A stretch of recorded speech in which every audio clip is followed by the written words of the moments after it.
Hi, my name is Rudy. I play a few bands here in El Paso, mainly the Recovery Mission and now Of Earth and Bone. Been given this really special opportunity to check out Nevermore Guitars' Raven guitar. Pretty awesome guitar. And to know that it's local, it's even more impressive. Love the finish. I mean, it's got this matte black finish, but it's still transparent where you could still see the wood grain underneath. It's got these neat EMG James Hetfield signature pickups. The headstock, very original. I don't know if you can see that. And super, super cool. And not only that, but I noticed a couple of aesthetic features that I've never seen on a guitar before. These little ridges here on the bevels, and really, really cool. It sounded beautiful through my amp. Been playing guitar since my mid-teens, so I'm guessing a little over 20 years. Certainly recommend this guitar to anyone. This lends itself well to all styles of music. Nevermore Guitars. Hey everybody, this is Austin, and welcome back to the channel. Today I'm going to share with you a pretty cool project that I've been working on in secret for about the past year. Now, that guitar you just saw in the intro is mine. That's right, that exact guitar has now joined Mare on the wall behind me. But to understand how that guitar got from that video in Texas all the way to my wall as its final home, I'm going to have to tell you a little bit of a story. So about a year ago, Paul Ward, the owner of Nevermore Guitars, reached out to me for help with a project. Now, Paul and his team had actually been building guitars by hand for quite some time now, but they had recently decided to take the plunge into CNC. However, not only did they not know how to use their CNC that was pretty much collecting dust in the corner, they didn't have any 3D models they could use to program the toolpaths. So what Paul was offering was actually to pay me to model their new prototype design, the Raven. Now, I rarely do freelance work like this because, frankly, I barely have enough time to make these videos to begin with. But I was kind of curious. So I told Paul, hey, send me what you got so that way I can take a look at it so I can kind of figure out what am I getting myself into before I make a decision. Now, Paul sent me what can best be described as a napkin sketch with no dimensions and only a few photos of their prototypes. Now, I knew right away that I was in for way more work than I bargained for. I wouldn't simply be like recreating his existing design in CAD. I would be taking their early stage concept and bringing it to life through my own artistic interpretation. And the more I thought about it, the more that actually got me kind of excited about the project. So after thinking about it for a few days, I went back to Paul with an interesting counteroffer. How about we kind of trade skills? I'll build you a guitar and you build me a guitar. I would bring their napkin sketch to life in CAD so they could use it on their CNC, and when they finally got their production up and running, they could trade me one of those guitars for the time I spent designing it. Now, this let me work on the project at my own pace without having to worry about deadlines or payment or competing with other videos or projects that I was already working on. I could do it at my own pace on my own time and work with Paul throughout the entire process. But it also gave us a really good opportunity to get Paul and his team trained up on how to use a CNC and fabricate this guitar in the first place. So Paul talked to his partners and they agreed. And a year later, we now have a guitar to show the world. So today, I'm going to show you how I brought the Nevermore Raven to life, and then we're going to head down to the garage and take a look at this guitar a little bit closer. But that's not all. Right after this video, Paul is also releasing his own video, telling the story from his perspective and also showing you how he made the guitar. So right after this video, I want you all to go to his channel and check out that video and subscribe to him as well. But story time is over. Let's dig right in. After getting some more details about this design from Paul, I hopped into Fusion 360 and started creating the fretboard sketch. He wanted a 22 fret, 24 and 3/4 inch scale length since his necks are roughly based off of Gibson specs. Now, admittedly, this was at least 6 months before I had created my own parametric fretboard file, so unfortunately, I only used parameters for the fret spacing itself. Now, since I didn't have anything other than the overall dimensions of the body, I inserted his sketch as a canvas to trace it as closely as possible. Though I did have to make a few small changes where symmetry was clearly intended, but wasn't really accurate in the hand-drawn sketch. And even though I'm not the biggest fan of splines, as many of you know, I think this scenario where you don't have a schematic to work from, but rather just need to capture the overall aesthetic is really the perfect time to use them. And once I was happy with the shape, I then extruded it to a thickness per his spec and started working on the contours. Now, in the photos Paul sent me, I felt the contours were too soft for such an aggressive design. So I decided to change it up a bit and see if we could still capture what he was going for, but with a more cohesive aesthetic. However, these contours did give me a lot of trouble. My normal sweeps and lofts just did not seem to be working the way I wanted. So I needed a different technique. That is when I developed the variable fillet technique. Now, longtime viewers will remember seeing this exact guitar body in my creating variable chamfers with a fillet video. And yeah, I developed that technique specifically for this guitar, and you just didn't know it yet. Now, if you're curious about how that process works, I'll leave a link to that video down in the description. I have a whole video dedicated to it. But now that I was happy with how the contours were working out, I decided to go ahead and cut the neck pocket using the fretboard sketch from earlier, and then took care of some of the little things like pickup slots and control cavity. Now, last thing on the body, Paul didn't really request this, but I added the Nevermore Raven logo to the back because I saw it stamped into their prototypes and I thought it was a pretty nice touch. So a few fillets to smooth over all the sharp corners, and I was ready to dive into the neck. So to get started with the neck, I started by drawing all the different profiles that I would need to use for construction.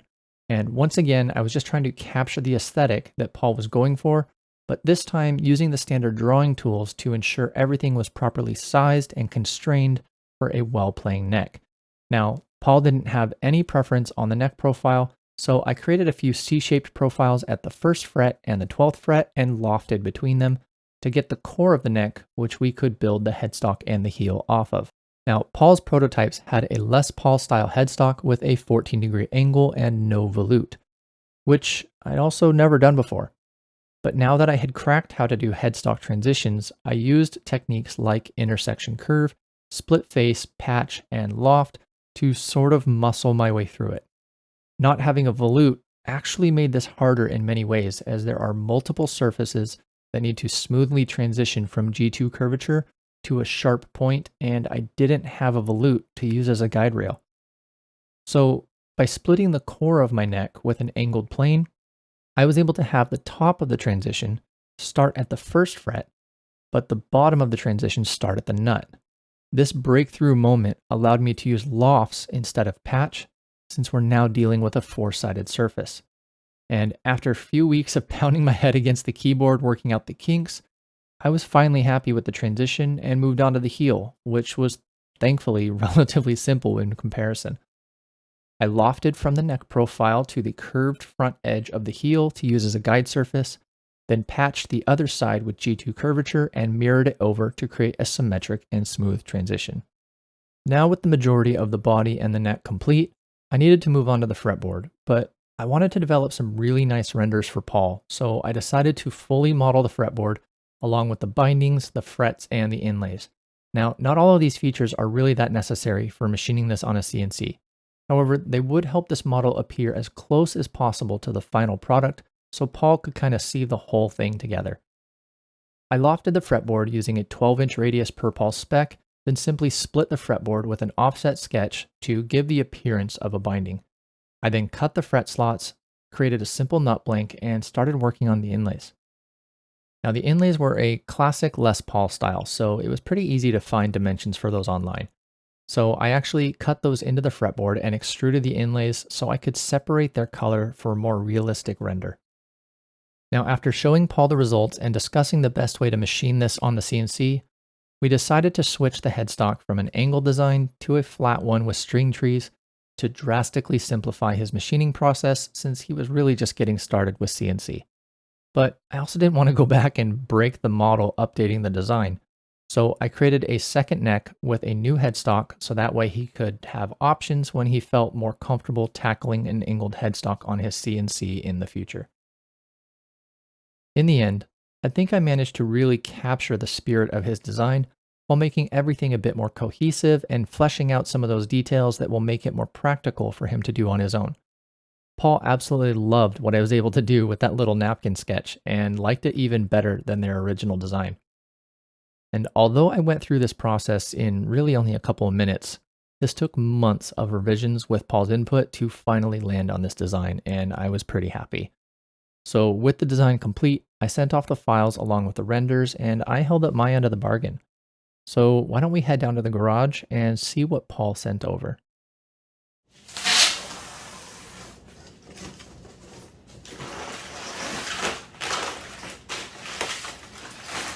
Okay, it looks pretty well packaged, which is good. So first of all, he sent me what looks like a t-shirt.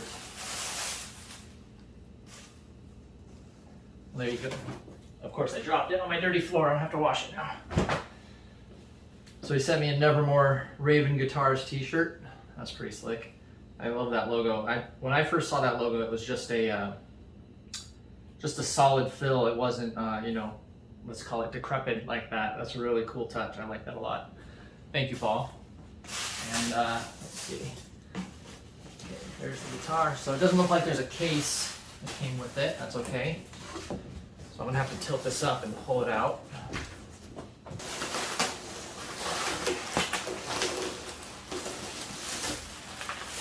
There we go. There we go. Okay, let's get the t-shirt out of the way.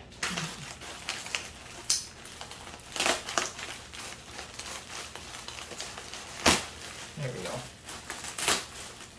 I'm just sharpen my knife a little.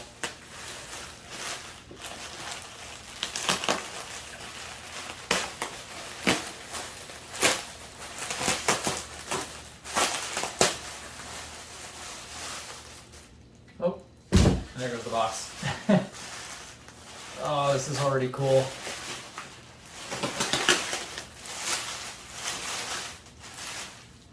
Wow. That finish is so much nicer than I was expecting. Not that I was expecting bad or anything, but seeing it in real life is ridiculously cool. Okay, let's pull this out here. Let's turn it towards you guys. There we go. Okay, so he's got some covers on the strings here, so I need to cut these off.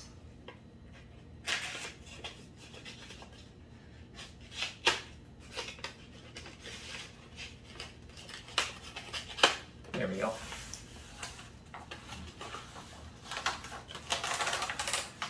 All right. All right, so let's take a closer look at this guitar because there's some really, really cool things going on with it. So let's go over the hardware real quick and then we'll talk about my favorite parts. So we've got starting at the bridge side, we've got a 6-string hip shot hardtail guitar bridge, which looks like a .175 floor height, I think. And he added a spacer under there, so maybe I unfortunately spec'd you the wrong size bridge. And Paul, I'm sorry about that if you had to go make corrections to the action, or maybe that's just something you like to do on your designs. Maybe you like having the higher neck. This neck is a little high, so no problem there at all. Very cool, very good bridge, so I'm happy with that. Now, when we originally talked about pickup selection for this guitar, I spec'd just active humbuckers because that was my original plan for Mare, and I eventually switched to passive humbuckers.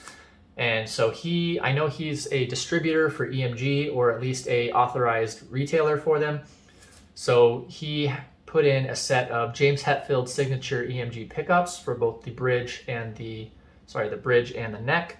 I don't know the windings on that or anything, or the magnet size or spec or whatever. We've got a 3-way toggle switch here. Now, I'm already noticing that I'm probably going to rotate that toggle switch so it's going in this direction rather than this direction, because I typically want to go click like that, you know. It's really easy. I'll just loosen that nut and twist it. It'll be fine. If I have to resolder something, it's no problem. And then we've got some really, really smooth pots. These are really nice. Paul, let me know down in the comments which pots these are. Future builds, I will probably put those in. It's really nice.